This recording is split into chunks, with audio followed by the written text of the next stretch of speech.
Promise. Promise? Promise yan ha, excited ka. So, hindi na natin patatagalin. So, tinatawagan ko na po si Pastor Enard para sa mensahe ng umaga. Amen. Praise God. Pray ng Panginoon. Palapakan na natin si Lord. Hallelujah. Amen. Na-feel ba ninyo ang presence ni Jesus ngayong umaga? Amen. Sino po ang nakaramdam ng antok? Wala. Okay. Tingnan ninyo mga katabi. As usual, madalas kong pinapagawa yan. Pakitingnan ninyo yung katabi. Nagsasawa na ba kayo sa kanila? Hindi pa naman. Ngitian ninyo, ngitian. At sabihin ninyo, sobrang ganda mo, sobrang gwapo mo. Ganun pag lalaki. Wow. Yung hindi nagbati ay huwag yung batiin. Joke lang. Okay. Alam ko masaya-masaya ko yung ngayon dahil parte pa ito ng panahon ng Pebrero. Tama? Ang mga pinanganak daw ng Pebrero ay mga mapapalad. Amen! Amen. Sino ba ang kabilang sa mga pinanganak ng February? Pakitaasan niyo mga kamay. Sino ba? Sino? Ayan! Marami pala sila. At ako. Ayan. Nakakatuwa lang ngayong umaga dahil napakarami natin. Salamat sa Panginoon. No? Praise God. Ano ba natin, Lord? Ayan. Nawala kami ng mga ilang segundo. No? Pumunta na kami ng US. Bumalik kami dito, United States of Amato ba? Ayan. Salamat kay Lord dahil napakabuti niya at nakasama natin ang isa't isa sa inyo. Dito sila Lula no? Dito talagang napaka-faithful nila kay Jesus at siyempre sa marami pa, no? Kila Kuya Dens, Ate Rose, andyan, no? At family nila Uncle Irving, yan, family niya, andyan din. Sila Kuya Bon and family, no? Natin dito, salamat sa Panginoon. Welcome back. And Kuya Bibo and his friend. Ano ba? Ate Eunice, biblical yan. No? Ang ibig sabihin ng Eunice ay maganda. Wala na akong naisip eh. Ano ba? Sino ba? Dami, no? At very supportive ang ating teacher Aiza, no? Na kung saan dito ay talagang halos nandyan. Pastor GR na nandyan pa rin palagi dahil hindi pwedeng wala, pastor eh. Nandyan eh. Kailangan na lang, ang obligasyon bilang pastor, nandyan, no? Ayan. Marami pang iba, nandyan. Si Ate Dayday, nandyan din, ang teacher Dayday, yan. Family ni Ate Kathleen, mga kaibigan niya, hindi ko naman sabihin lahat-lahat, no? Salamat sa inyo na kayo ay nandito sa lugar na ito at sama-sama tayo nagpapainit sa room na ito. Mainit ba? Medyo? Sabihin mo nga sa katabi mo, pinagpapamisan na ba ang kilikili mo?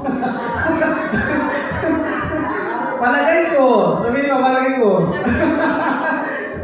Kami pawis na pawis, no? Kasi talagang bigay ko ng music din kanina. Praise God, no? And na-feel natin yung init at na-feel natin yung love ni Lord ngayong umaga. Amen ba? Masaya ba kayo? Na-love kayo yung Jesus? Amen. Sino ang malungkot? Wala, di ba? Wala. Mabilis kong sinabi yun dahil mapapahina tayo. Kailangan masaya tayo ngayong umaga. Tama? Sabihin mo sa katabi mo, be happy. Be happy. Yan. Always be fresh. Sabihin mo nga. Ayan. Paano natin yung Colgate at saka Be Fresh. Sige lamang po yan. No, makwila kasi tayo, no? Gusto niyo ba yung kanyang mensahe? Yung masaya? O gusto niyo yung umiiyak kayo? Depende. Naalala niyo ba yung kwento na doon sa Sounds Familiar? Diba? Na si Bayani, naalala niyo si Bayani? Sobrang seryoso yung kwentuhan dahil nabubuli yung kanyang, yung mismong kumakanta na yun, nabubuli siya. Tapos biglang pumasok si Bayani. Ano sinabi niya? Alam niyo yung nanay ko, madalas binubuli din. Tama? Oo, kasi sinasabihan siyang aswang. Nay, sabi ni Bayani, totoo ba? Ikaw ay aswang? Ano ba yun? Tapos, ang ginawa lang daw ng nanay niya, anong ginawa? Kay Bayani? Niyakap niya si Bayani. Pagkayakap kay Bayani, instead na kung ano bang sabihin, pagkayakap, anong ginawa? Pagkatapos ay lumipad na yung kanyang nanay. Ano yung sabihin no? Aswang pala talaga. Wala naman yun sa ating pag-uusapan ngayon. Naalala ko lang bilang pang-break ng ating kalungkutan. Okay? Kanina kasi sobrang tungkol ni Kuya Dex, no? Hindi siya na... Answered prayer ka ba, Kuya Dex? Answered prayer ka ba doon na ikaw ay hindi nakapasok? Hindi. Hindi ka answered prayer. Tama? Malinaw na hindi sinagot yung prayer mo. Pero sinagot ni Lord yung prayer niya para sa'yo. Ano kaya yun? Alamin mo na lang. No? May mga malalim na dahilan ng Panginoon na sobra nating in-expect yung bagay na yun, pero hindi natin na-attain. Amen? Pero mayroon napakagandang layunin ng Panginoon doon. Amen? Baka hindi si Marlo ang para sa'yo. Baka si Marla. May pa pang mga, di ba, companies, iba ba? Nung isang araw may tumawag sa akin agency and may nag-offer sa akin. Sa amin, sa company kasi namin, medyo mabigat na rin ang naranasan namin. Sobrang cost counting na kami. Inuuna na yung mga manpower namin na tanggalin. Na-float na. May mga ibang projects kami na na-floating na. Halos 3 project na mag-floating sa amin. Ang hindi nag-floating ay yung 2 project na hawak ko. Praise God dahil nare-recognize nila. Kasi ibig sabihin lang nun ay nag-glorify natin si Lord sa ating mga trabaho. Kaya okay pa rin yung work natin. Pero yung mga maraming tao ang nagchat-chat sa akin at nagsasabi ganito, Sir, engineer, bakit mo kami tinanggal? Ako tuloy ang may-ari ng SPX dahil ako daw nagtatanggal sa kanila lang. No, medyo disappointed sila doon at nabalitaan nilang ako daw nagpapatanggal. No? Siguro wrong information yung nagawa ng ibang mga tagahatid ng balita. Kaya hindi ko naman masisi sila. Siyempre dahil nagpapagwapo tayo sa trabaho, joke lang. Ibig sabihin, ginagalingan natin sa trabaho. Bakit natin ginagalingan? Dahil mahal natin si Jesus. Mahal natin si Lord. Hindi tayo umaapak ng ibang tao para sila ay sirain at kung ano pa. No, pero ang punto ko ngayon, umaga na to, may mga taong, habang nagpiprepare ako ng message na to, ay nung Saturday night, last week, mag-i-speak din ako sa church, doon sa Empower Church, doon sa Rizal, Rumbang, Occidental Mindoro. And may mga matitinding mga, kumbaga pag sa social media, bus, no? Babanatan na mga chat na hindi akma. Sinasabi nga nila na, bakit mo ako tinanggal? No, medyo offended na tanong yun sa akin dahil hindi naman talaga ako nagtanggal sa kanila. Asking company talaga ang nagbibigay ng instruction ng i-floating yung mga tao namin. And dito na mapasok yung ating tema. No, na kung saan sila, piniprepare ko nung message na to at sabi ko kailangan magiging very powerful ang message na to para maipahatid sa congregation at the same time maipakita din sa mga hindi believer. Kasi love difficult people. May mga tao na kasurround sa'yo na mahirap unawain, mahirap mahalin, at mismo ikaw kinakalaban ka. Amen? Minsan din, ikaw yung kalaban nila. No, ganun. So, ito yung i-impart natin sa inyo ngayong umaga. Love difficult people. Sabihin mo sa inyong katabi, love difficult.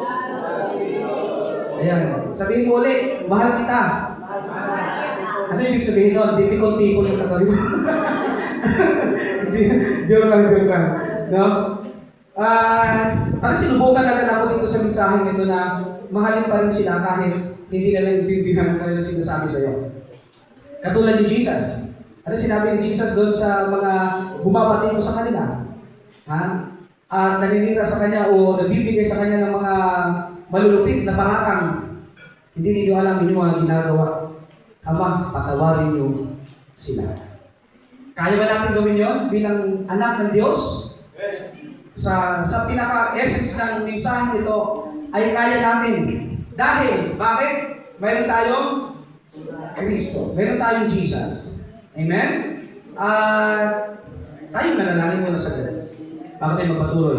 Hallelujah. We praise your name, Father God, sa umagang ito. Pinupuri namin sinasamba, Diyos, at dinadakila ang Panginoon sa oras ito. Nagpapasalamat kami dahil napakaganda ng iyong ginawa sa buhay namin. And this day, Lord, ay meron ka na namang isang panibagong mga mensahe na nagagawin mo sa amin sa magitan ko. Lord God, itago mo ako, ikaw Diyos ang makita. Ang iyong gandang mensahe, Panginoon, ang mailagay sa aming puso, Panginoon, at sa kaisipan upang makontain namin ito, Lord God, na mayroong pasasalamat sa inyo after this message, Father God. Kayo, Diyos, ang siyang mangunat, mangusap sa basa sa amin habang kami, Diyos, ay ipapatuloy sa lugar na ito, sa gawain ito. In Jesus' name we pray. Amen. Para ulitin natin ang mensahe natin, love difficult people. Okay. Good morning ulit sa atin. And nandito ako sa introduction mo, kailangan mo sabihin no? Okay lang ba? Naka-script kasi ako no? And naalala niyo ba, noong February 14, ay marami ang nag-render ng mga bulaklak, tsokolate, at nagsabing, pwede ba tayo mag-dinner dates? Meron ba nun? Sa inyo? Meron? February 14? Wala? Meron! Meron! Si Kuya Dex, meron nakahawal si Kuya Dex eh. Tama, nandito ka ng February 14. Palapakan natin si Kuya Dex. Si Kuya Dex lang. Nandito si Kuya Dex. At least, ito yung sagot sa panalangin mo, Kuya Dex. Na-ignore ka sa company, pero okay ka naman sa relationship mo, sa girlfriend mo. Yun ang pinakamaganda, no? Mawala na sa lahat, huwag lang mawala ang iyong yun. Si Ate Jenny. Tama ba? No, ganun talaga eh. Pipiliin mo talaga yung mahal mo sa buhay. Okay? Ayan. Meron bang iba pa? Maliban kay Kuya Dex? Nagbigay ng bulaklak. Sino nagbigay ng bulaklak sa inyong mga kakilala? Mahal sa buhay? Wala. Ako, nagpadala lang ako ng sahod ko eh. Okay lang, no? Kahit walang bulaklak, may sahod naman, no? Tama ba ako yan, no? May inabot kang pera? Masaya na yun ang ating kapartner, ang ating asawa. Yung mga wala pang asawa, ano bang gagawin ninyo sa buhay? Bahala ka mag-isip. Nagkaroon ba kayo ng pagmamahal sa inyong mga magulang, mga bata, mga kabataan? Naramdaman niyo, binigyan ba kayo bulaklak ng inyong mga parents? O kayo dapat na magbibigay? Ha? Chocolate, nabigyan niyo sila? Meron. Ayun, sila Ate Panay nagbigay. Napakaganda ng samahan ng pamilya ni Ate Panay, no? Sino ba? Nakaka-inspire lang yun eh. Kung walang bulaklak, simplehan nyo lang. Ha? Panunsa. Ano ba mga bulaklak ang pwede? Pagwa talaga eh, dahon bandit kakao. Anong essence? Ang essence nun ay napapakita mo sa kanila yung pagmamahal mo, yung love mo. Okay? Ayan. Eto, may mga picture pa na nag-post sa social media na caption, I am so blessed forever, my answered prayer. Oo, may mga nagkuhan pala nun. Pero ngayon, viral si Brother Alvin, no? Si Brother Alvin at saka si Sister Icy. Viral sila ngayon. Pero ibahin natin. Pero alam niyo ba, ang tunay na lalim ng pag-ibig hindi nasusukat sa mga nabanggit ko kanina? Amen? Agree kayo doon? Ha? Ate, kung nag-agree, ano kausap ba natin? May kausap ba tayo? Sabihin mo nga, wala. Wala talaga. Okay, may kausap ba ako? Okay. Yan, hindi nasusukat doon. At lalong hindi nasusukat sa dami ng sinasabi na, parang message sa akin ni Ate Ay sa aking linggo eh. I love you. Tama? Kahit ulit-ulitin mo bang sabihin na I love you, I love you, I love you, hindi pala doon nasusukat ng pagmamahal. Kung sinasabi mo lang yon na wala namang pag-ibig. Tama? Sinasabi mo lang I love you, pero wala namang pag-ibig. Pwede yun, di ba? Pwede yun. Ihag mo pa nga eh, tapos sabihin mo I love you. Si Judas, anong ginawa niya kay Jesus? Minahal niya si Jesus without his heart talaga. Walang pagmamahal. Okay, minahal niya lang outside, pero inside, hindi naman totoo. Anong nangyari? Binitray niya si Jesus. Buti na lang na-betray. Dahil ang katulad ni Judas, binahal ni Jesus. Amen? Sometimes, ganun tayo. Minsan, nagiging malapit na tayo kay Satanas. Pero dahil mayroong Jesus, pasok ang iyong ulam sa Pinas. Ano yun? Wala din sa message, ha? Ibig sabihin, lahat tayo ni Jesus. Okay? Ngayon, dahil nakalipas na yung February 14, ano na ngayon? February 22. Kahapon, anong February kahapon? 21. Sino may birthday kahapon? Ako. Yan. Sa ano nga kayo sabihin nyo, happy birthday, Pastor. Parang pinilit ko pa kayo, no? Sabihin nyo nga, para matuwa naman ako. Ay, salamat. Ang simple lang ako tuon talaga. Thank you sa babati, kahit napilitan lang. Hindi, joke. Pero salamat ha. Pagkalipas ng February 14, napaka-special yun. Ngayon, ay February 15 na, ay February 22 na. From 15 to 22, wala na nagbibigay ng tsokolate. Wala na nagbibigay ng, ano daw? Bulaklak. Ano ba? Meron pa ba? Dito sa iglesia nito, mapagbigay pa tayo ng bulaklak? Bakit puro bulaklak kasi sinasabi? Yun lang kasi ang pinakamadaling ibigay. Pera! Pera! Chichirya! Naka-receive kayo ng chichirya? Alam mo, sa chichirya, parang may pagmamahal din yun, na parang hindi. Paano? Kasi kung sa chichirya, gusto ka lang magkasakit. Unti-unti ka niyang papatayin. Ganun lang pala magmahal ng enemy. Love your enemy. Ang lagi mong ibigay ay chichirya. Araw-arawin mo yan. Love your enemy. Pagmamahal naman.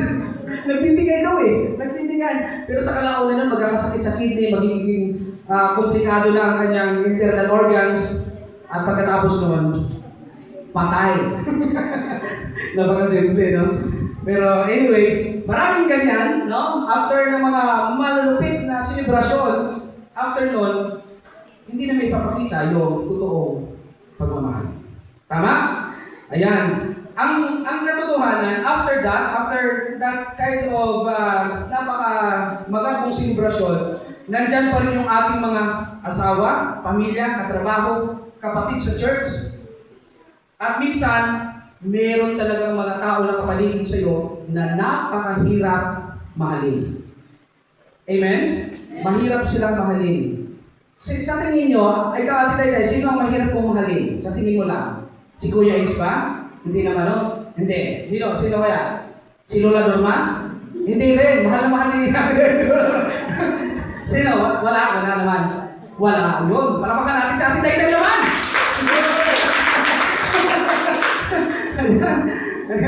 Kasi, yung iba kasi, bakit ganito tayo mag-message? Yung iba kasi ay, baka mamaya ay, dahil sobrang init, may matay, no? At tuloy-tuloy nang mamatay.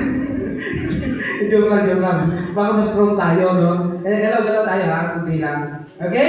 Kaya ang message natin ngayon ay napakasimple, pero napakabigat gawin. Ano daw? Pakibangkit muli ang ating title. Sabihin mo niyo sa katabi. Ayan, hindi yung katabi mo ang mahirap mahalin, ha? Inuulit ko lang, okay? Hindi lang mahalin ang mabait, ang mga sweet, at ang pinakamaganda pang mamahalin mo dapat ay yung mga taong masakit mahalin. Meron ba ganun? Sino yan? Si Pastor Che, mahirap ako mahalin? Medyo. May times kami na sobrang nag-i-struggle sa relationship. No? Hanggang sa point na pwede natin sabihin na wala na tayo. Totoo naman yun, sa mag-asawa ganun, di ba? Sa mag-asawa, ang pinakamahirap daw na magmahal sa couples ay yung asawa mo, hirap mahalin yan. Pero madali kang mahalin yan kapag ikaw ay lagi nagsusupply ng pera. Tama? Pastor Gina, paano mo minamahal sa akin din? Pera? Paano ba ang mga manifestation ng love na yung pastor? Simple lang daw. Ano daw yun? Buhatin niya. Buhatin! Ayun! Binubuhat ka, Kililen? Binubuhat ka? As in, pag kunwari, inaaway mo na si Pastor Gia, binubuhat ka lang. Ganun pa say. Ayun. Ganun, no? Sa mag-asawa, no? Ha? And, ayan. Saan ba papasok yung message na yun? Mamaya na lang yun, no? Actually, may naikwento ako dati na, sige na nga lang. Ikwento ko na nga lang kasi baka makalimutan ko pa. No, may isang pastor, nagkwento ko na yata dati ito din. I-recall ko lang. May isang pastor na galing sa Bible study. Bible study, pastor, kami yun. Parang kamukha namin yung idea na yun, yung kwento na yun. Busy ito si pastor dahil nga mahal niya ang kanyang ministry. Pag ang mga servant kasi ni Lord, talagang priority niya, ministry. Simbahan, mga kapatiran, ang asawa na left behind. Tama ba? Madalas ganun. Kaya nung sabi ng asawang babae, lagi na lang busy itong aking husband na to.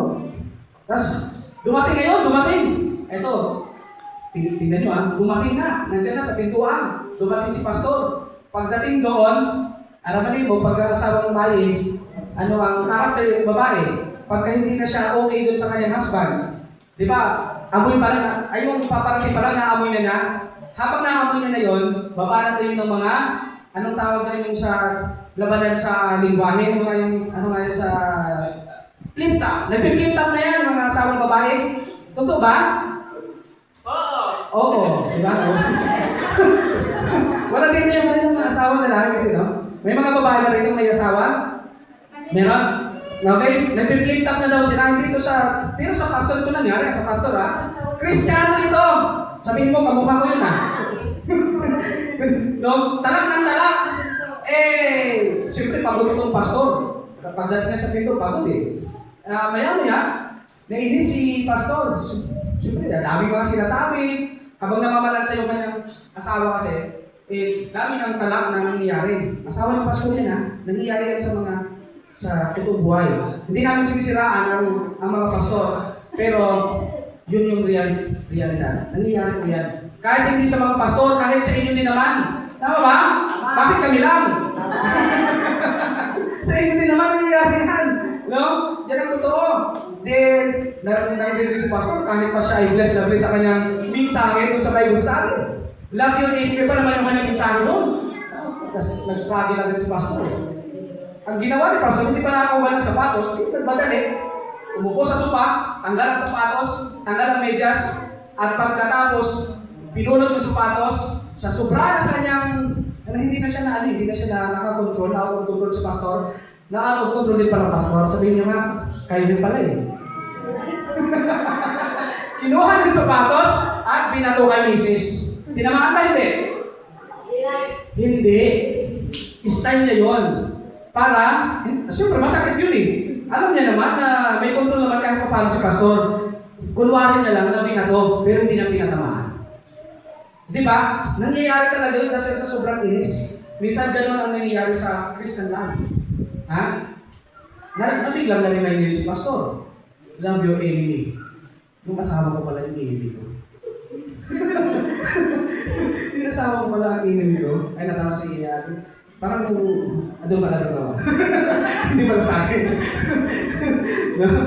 Ganun pala yan, At baka mangyari pa sa iba pa, Nawawag. Ito ang point natin. Point number 1. Ano oras ba? Ang mapahaba ko Dito mahaba talaga akong mensahe. 10:21 na? Intro pa lang? Grabe. 21 minutes na ang aking na-consume. Point number 1, love difficult people. Jesus commands love even when it's hard. Sabihin ko kahit mahirap. Dahil kuman ni Lord, gagawin ko. Amen? Kaya ba natin? Kaya si pastor yung pastor na nagkwento ko kanina, naghingi din ng sorry after that. Alam niyo ang ginawa ng sorry? Hindi agad-agad. Pakiramdaman. Ano yung ginawa sa pakiramdaman? Alam niyo ba yan? Siyempre, gano'n naman sa mag-asawa yan Yan ang totoohan. Ay sa mga kabataan, baka ma-encounter nyo yan. Pag kayo mag-asawa, mayroon na kayong wisdom. Si pastor, wala pa rin silang email hanggang gabi. Saka yung asawa niya, hindi ko sila sinichismisa. Testimony niya yan Kininto ko na ulit. Ngayon, nandun na sila sa higaan. Siyempre, hindi maganda naman. Siyempre, kasi, anong magandang higaan? Basta higaan. So, nagpakiramdaman pala sila. Bago nag-sorry si Pastor, nagtabi silang dalawa. Nagtabi silang dalawa, pero hiwalay. Alam niyo yung hiwalay? May unan sa gitna. Yun, ganun yun. Tapos, yung asawang babae, naramdaman ni Pastor na parang tulog. Pero sa katotohanan, hindi pala tulog. Alas 9 na, alas 10 na, alas 11 na, nakikiramdam lang pala silang dalawa. Hanggang sa unti-unti, di ba pag sa pelikula, nakatalikod yan, parehas. Tapos unti-unti, na-imagine niyo ba yung kwento? Pag hindi niyo na-imagine, ang hina ng kokote ninyo. Joke lang. Baka ma-open kayo. Love your enemy. Ako ang enemy nyo ngayon. Dahan-dahan silang humarap. Okay? Pagkaharap nila, doon na nabutong din na si Pastor. Sabihin niya, na sinabi niya, parang nangyari sa atin, no? Nangyari sa amin, Pastor. Sorry. Tapos yun, pagkatapos ng sorry, nagkaroon agad sila ng 4 na anak. Ganun pala kabilis yun, no? Ibig sabihin, love your enemy. Pag nagmahal kayo ng kaaway, dadami kayo. Sa mag-asawa lang yun, sa mag-asawa. Nakakalis ba sa mag-asawa yun? Hindi. Malagay ko si Ate Carol at si Kuya Pipo, hindi madalas sa kaaway. Hindi pa nasusundan sa Ate Kathleen eh. Tama ba? Tama ba? Ayun, kami lang madalas sa kaaway. Okay, sabi dito, Luke 6:27-28, ngunit sinasabi ko sa inyo na nakikinig, ibigin niyo ang inyong mga kaaway. Gawan niyo na mabuti ang mga napupuot sa inyo. Hirap yun ha. Pagbalangin ninyo ang mga sumasampal, sumusumpa sa inyo. At ipanalangin ninyo ang mga umaapi sa inyo. Ano daw muna natin gagawin? Ibigin ang kaaway. Pangalawa, gawa ng mabuti ang mga napupuot. Pangatlo, i-bless daw natin yung mga sumusumpa. Hindi natin i-curse. At pang-apat, ipag-pray yung mga umaapi sa inyo. Sino yung mga bata kagabi? Dito, ng devotion. Anong pinagawa sa inyo ng teacher? Check. Ha? Anong pinagawa? Nilista yung mga? Hindi nakalimutan niya? Ano yung mga pinalista sa inyo? Mga bad habits? Character? Tama ba yun? Ayun. Pero ganun pa man, ito na tayo, tumagal pa tayo. Pansin po natin, dito sa verse na ito, hindi sinabi ni Jesus na subukan ninyo. Hindi na sinabi yun. Hindi na sinabi kung ayaw ninyo na ibigin. At hindi na sinabi na kapag deserve nilang ibigin.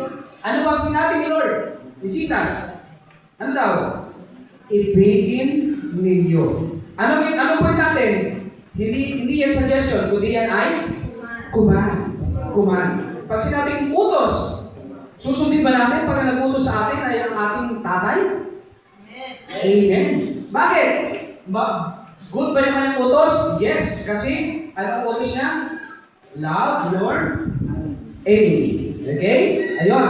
Ang Christian love ay hindi emotion, ito ay pagsunod. Madaling magmahal kapag mabait ang tao. Tama? Ano ba? Madaling magmahal kapag sweet ang ating mga asawa. Tama ba? Ang term ko ay mga asawa, dahil siyempre, tinutukoy ko general. Okay? Madaling magmahal kapag supportive ang kaibigan. Tama? Paano yung classmate mo ay marami nang binabato sa yung hindi maganda? Kaya mo pa rin ba mahalin? Hindi. Yun ang totoo. Hindi mo kaya mahalin. Tama ba? Pero, may pero eh. Mamaya na lang yung pero. Pero ang tunay na test ng pag-ibig ay kung kaya mo bang magmahal kahit nasaktan ka na. Kaya ba natin magmahal kahit nasaktan ka na? Yes. Yung asawa mo, gumawa sa iyo hindi maganda. Nagkaroon ng Christmas party. Anong gagawin mo? Patatawanan hindi. Alam niyo ba istorya niya, ni brother, yung parang si Pastor Bolden, yung komedyante na Christian na rin? Si Berwin. Berwin, ano ang apelido nito? Basta si Berwin Tulpo. Si Berwin. Yung artista. Naalala niyo yung artista, komedyante? May kwento pala sila na yung kanyang wife, lovely wife, ay nagkaroon ng konti. Christmas party. Third party. And ang ginawa niya, anong ginawa niya? Hindi niya sinaktan ang kanyang asawa. Hindi niya broadcast yung issue. At dahil mapapahiya din naman yung kanyang asawa, ang ginawa niya as in, hindi naman, nag-pray lang siya. Mamaya papasok din sa ating message. Okay? Doon nasusukat ang maturity, doon nasusukat ang pagiging Kristiyano, and yes, doon nasusukat ang lahat. Okay? Point number 2, love does not mean tolerating abuse. Linawin natin ito yung pagmamahal na tinutukoy natin dito, hindi pa yan, wala pa yan tayo, hindi pa yan na dapat mamaya pa yan. Okay? Ang pagmamahal ay hindi pagiging doormat. Alam niyo yung doormat? Basahan? Ano yung basahan? Kung ikaw ay inaapak-apakan na, inabuso ka na, ano ba ang response mo? Kaya mo bang magmahal doon sa taong yun? Ano yung pinakamagandang payo? Sa isang magkarelasyon, kung ikaw sobrang abuso na-abuse ka na, sinasaktan ka, araw-araw, namumura ka araw-araw, physically and mentally abuse ka, ito ang payo ng isang counselor. Sabi niya, hiwalayin mo na. Tama ba? Pero, ang love ni Jesus, hindi. Ang love ni Jesus, huwag mong hiwalayan. Pagtsagaan mo. Pero ang point natin dito, love does not tolerating abuse. Kung naaabuso ka ng tunay at sobrang impyerno na ang buhay mo sa buhay na yan, mag-isip-isip ka na. Gets? Gets natin? Yun ang serious part ng ating message na to. Pero kung ayaw mo pang mahalin ng taong gano'n, sige, go. Nasa sa iyo. Pero yun ay wisdom na pwede mong sa atin naman wala namang problema dito, no? Mababait naman ang mahal natin sa buhay. Wala naman nag-aabuso sa atin. Amen? Wala nag-aabuso? Amen? Amen? Wala. Okay? Hindi ibig sabihin na hinahayaan mong abusuhin ka. Hindi ibig sabihin na wala kang boundaries. Hindi ibig sabihin na babalik ka sa toxic situation. May grace ng pag-ibig, pero mayroong katotohanan din. Anong katotohanan sinasabi natin? Si Jesus, mapagmahal pero marunong siya magsabi ng katotohanan. Okay, ganito yung senaryo Nagpapatawad si Lord, si Jesus, nagpapatawad. Amen? Nagpapatawad siya, pero hindi niya tinotolerate ang kasalanan. Magdudusa ka sa ginawa mong kasalanan. Pero, patatawarin ka. Nakuha natin? Ganun lang talaga, no? And, paano ba hindi matutolerate tayo? Hindi maabuso. Ngayon, mahal na mahal mo yung aso mo. Kwento, madalas kong kinikwento to. I-relate na natin ulit. Mahal na mahal mo yung aso mo, tapos mayroon kang anak. Ngayon, yung aso, medyo nag-wild, kinagat ng aso yung anak mo. Anong gagawin mo sa aso? Mamahalin mo lang? Anong gagawin mo? Ikaw bilang mabuting tatay, anong gagawin mo sa kanila dalawa? Siyempre, yung aso, meron kang gagawin. Unang-una, talagang babanatan mo. Kasi, nilalapan na Tama? Nilalapan na Babanatan, kukuha ka talaga ng mabigat na bagay papaluin mo yung aso. Ibig sabihin nun, hindi natin tinotolerate yung ginagawa ng aso na yun. Ang pulis, yan din. May pulis na may nakagawa ng krimen, isang Kristiyanong pulis, nakita niya, pinatay na yung isang tao, anong gagawin ng pulis? Ay, mahal ko yung tao na yun. Sige, patatawarin ko lang siya. Hindi siya makukulong. Ganun ba? Hindi. Pagdudusahan yung kanyang nagawang kasalanan. Love does not, tolerating abuse. Okay, point number 3. Dito na ako How do we love difficult people? Tatlo lang yung ating pag-uusapan ngayon. Paano ka natin mamahalin ang mahirap? Mahalin. Unang-una, pakifrasa dyan, pwede niyan. Love with grace, not reaction. Bilisan ko na ito, 3 puntos in 5 minutes po. Sabi sa Colossians 3:13, magtiisan kayo at magpatawaran. Ang natural response palagi ng isang taong nasaktan, ano daw? Galit at gaganti agad. Tama? Tama? Sa aming praise God, no? Nung ako kanina, yung kwento ko kanina, naalala ko ngayon. na may mga operator kasi na nagpapain ng mga diesel, hindi naman iwasan sa company. Ngayon, isa sa mga suspect at isa sa mga na-float or natanggal sa company, and ang pinupunteriya ngayon ay ako. Ako daw ay nagpatanggal sa kanya at binisis talaga ako as in binisis. Ang ginawa ko sa kanya, nasit ko yata sa GC, yung mga reply ko na magaganda pa rin. Hindi ako nag-react. Ang ginawa ko, kinomfort ko siya. Alam mo, ganito kasi ang sitwasyon natin. Hindi ko siya, kumbaga, hindi ko nilabanan yung kanyang, ang tawag dyan, sinabi sa akin na foul. Hindi ko siya sinasabihan ng foul. Hanggang later on, humingi siya ng pasensya sa akin. And after nun, mga few days pa yun, pero pinag-pray ko na siya, Lord, ikaw na bahala sa tao ito. Nagpupumilit na makapasok pa rin sa company at nagtangka na sa buhay mo. Pinagtatangkaan niya kami. No? Pero hindi ako natakot. Bakit? Bakit natakot? Ikaw yung gumagawa ng tama. Ikaw yung may Diyos. Iparamdam mo pa rin na mahal mo sila. And later on, nung nag-chat-chat kami, okay na siya. Hindi siya nakapasok sa company, pero okay na siya. Purihin ng Panginoon. Love with grace, not reaction. Yun yung papakita, dapat ganun ang papakita natin. No, mahirap yung gawin. Yung mayroong binabato sa yung mabigat, tapos maya-maya, parang ang response mo agad, ang natural response ng katawan natin ay gumante. Tama ba ako? Tama ba tayo dito? Amen ba? No? Kapag may nakasabi agad sa iyo ng medyo foul, medyo mabigat na rin yung sasabihin mo sa kanila. Amen?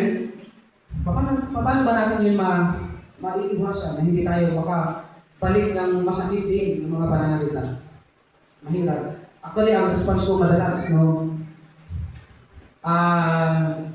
Buti na lang, hindi kami nagkakatagpo. Yung aming, ito yung event ko na dati, hindi ko naman siya chinichismis. Pero, ang possible kasi ay mayroong halong iba ang kanya dadami para sa akin. Yung aming nanunungkulan doon, project manager namin is parang yung na-out of ang tawag dyan, yung kanyang trabaho, kumbaga ako nang nagtatrabaho. Kasi yung boss namin, hindi na siya ang binibigyan ng instruction. Ako nang binibigyan ng instruction from the boss. Medyo siguro, dahil gano'n ang ating trabaho, at ginaganda naman natin ang trabaho alang-alang sa Panginoon, hindi alang-alang sa mga boss, hindi alang-alang sa kung sino man nakakita sa iyo. May nakakita at wala, gano'n ginagawa natin trabaho, yun yung ginagawa natin. Kasi Christian tayo eh. At the same time, pastor, ang kilala sa akin, ang pagkakilala sa akin ng ibang mga engineers namin sa head office, pastor engineer ang tawag sila sa akin. So, kailangan ano mo yun, yung identity mo is mapanatili mo yun.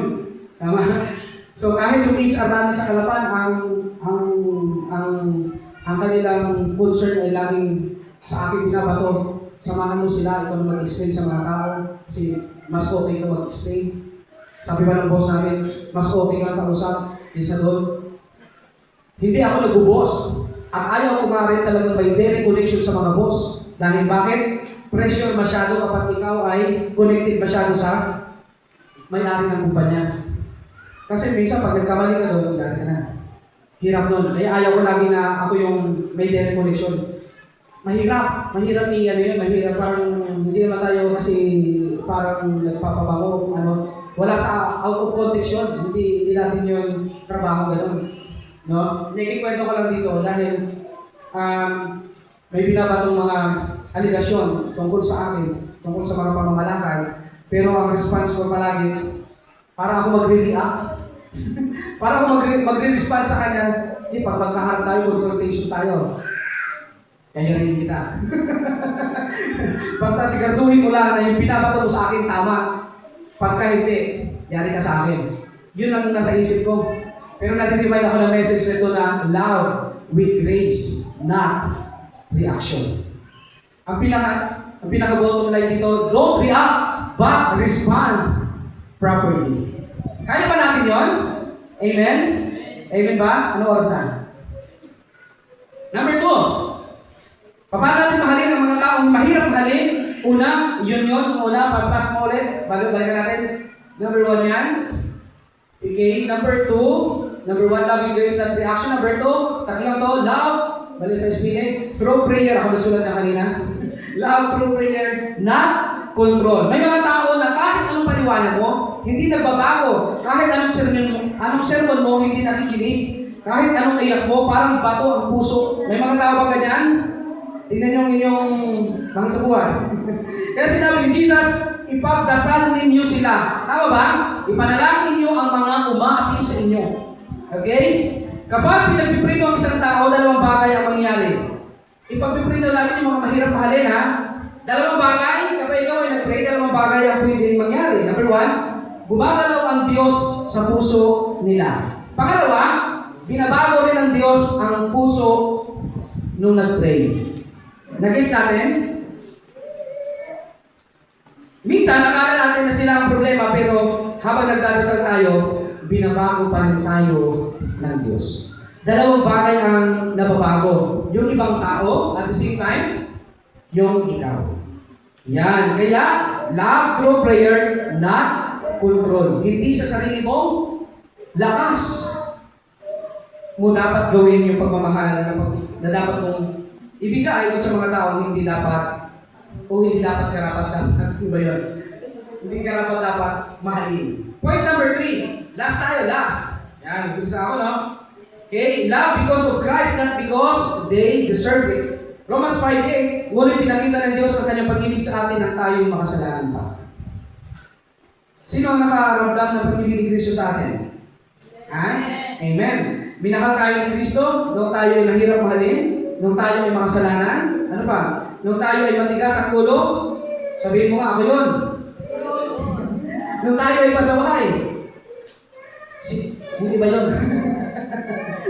Kung naghintay si Jesus na maging mabuti, tayo bago na tayo mahalin, walang sana nalatas. Tama? Parang ganito. Bago ko siya mahalin, kailangan perfect na siya. Parang gano'n, di ba? Parang yung malagi natin na ikwento, oy, maligo ka muna bago kita paliguan. Parang gano'n, no? So, komplikado, no? Hindi dapat gano'n. Kung pinatawad tayo ng Diyos, bakit tayo nahihirapang magpatawad? Kung minahal tayo ng Diyos, bakit tayo namimili kung sino ang mamahalin?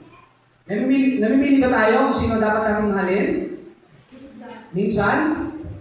Meron gano'n, ano? Yung kapitbahay mo, minsan di mo minamahalin. No? At namimili ka ng kapitbahay na bigyan mo lang ng gulay, ulam. Tama? Yun, may pera na yun. Hindi na kailangan itong sabaw na to. Ang bulalo. Sa kabila nila. Tingin nila gano'n, no? Pero, dapat pantay-pantay yung tingin natin.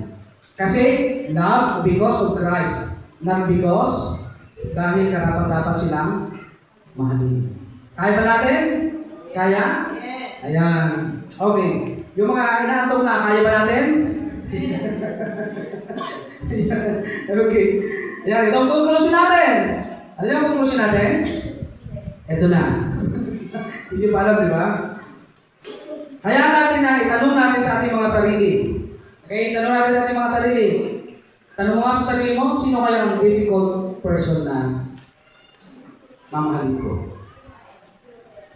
Sino kaya? Ito yung ating conclusion. Meron ba?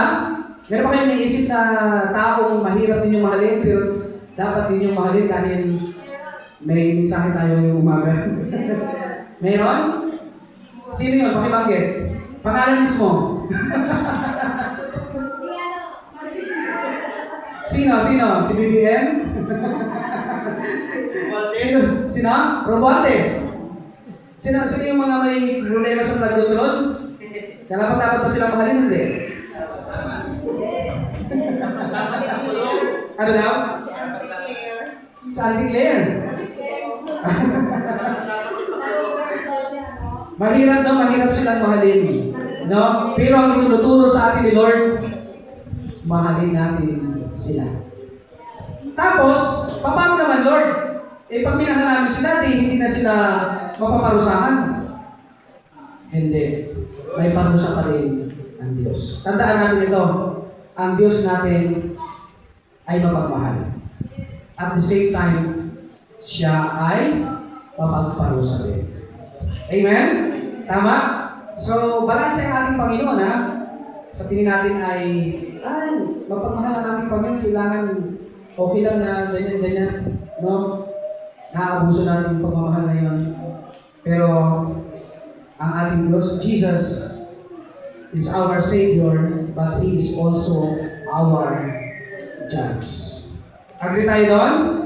Amen, amen, amen. Okay, hindi sila aksidente sa buhay natin, ha? Baka sila ang classroom na ginagamit ng Diyos para maturuan tayo ng tunay na pag-ibig ni Kristo. Baka sila rin ang instrument para hubugin ang pasensya natin at palalinin yung grace na meron tayo. Okay? At pagtibayin pa ang mga karakter na meron tayo. Kaya ang ating pinaka-bottom line ngayon ay kailangan magiging katulad natin si Kristo sa kanyang pag-ibig na pinapadama niya sa atin. Amen? Agree tayo doon? Tayo lahat na ito tumayo.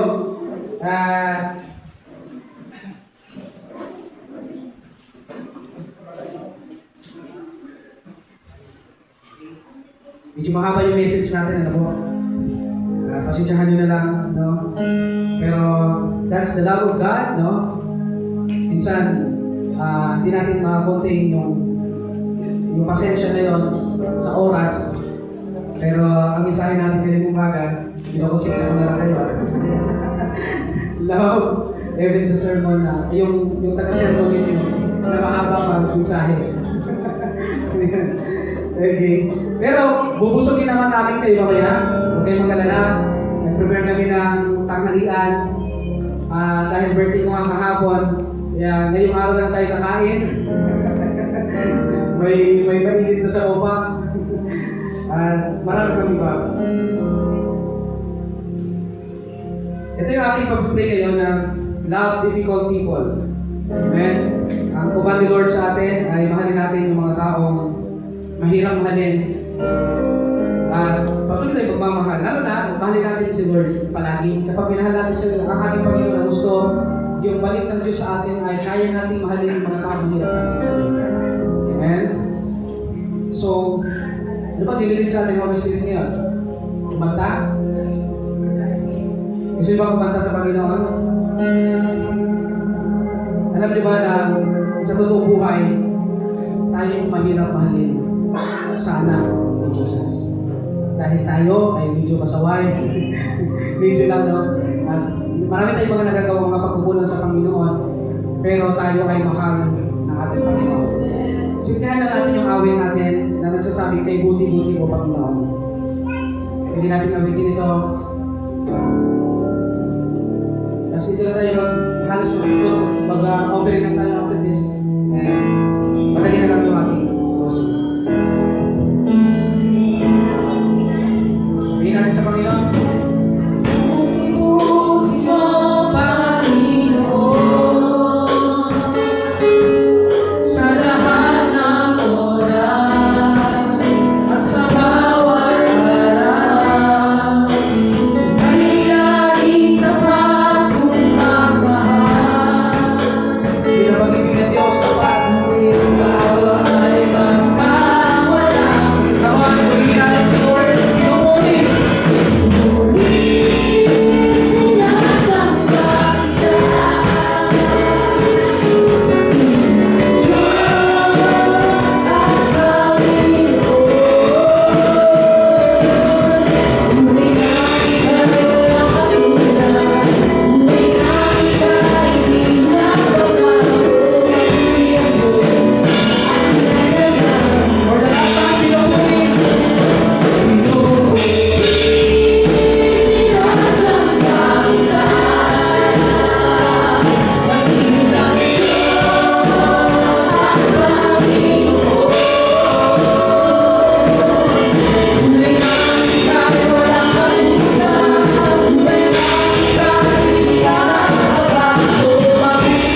ay tapat sa amin katulad ng inawit namin na sobrang napakabuti mo Diyos sa amin.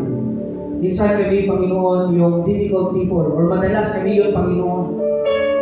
At kayo, Diyos, yung patuloy na nagpapasensya sa amin. Nagbibigay, Panginoon, ng pagpapatawad. Nagbibigay, Panginoon, ng pagmamahal na dapat hindi kami dapat mahalin. Pero patuloy mo kami minamahal, O Diyos. Salamat, Lord, dahil sobrang napakabuti mo para sa amin. Lord, thank you so much sa mga mensahe nito na nag-remind sa amin kung paano kami, Lord, mag-respond sa mga nakasulat sa amin. Kailangan namin silang mahalin dahil una ka nagmahal sa amin, Panginoon. Thank you, Lord, sa umagang ito, sa inyong mensahe. Pagkalain mo, Lord, na ang message nito. I-bless mo rin, Panginoon, ang mga nakarinig, ang mga salita mo. Ikaw, Diyos, na mag-glorify sa lahat ng bagay na nagawa mo today, Panginoon. At nagawa mo siya sa amin para sa inyo. Sa iyo lamang lahat ng glory this day. In Jesus' name we pray. Amen.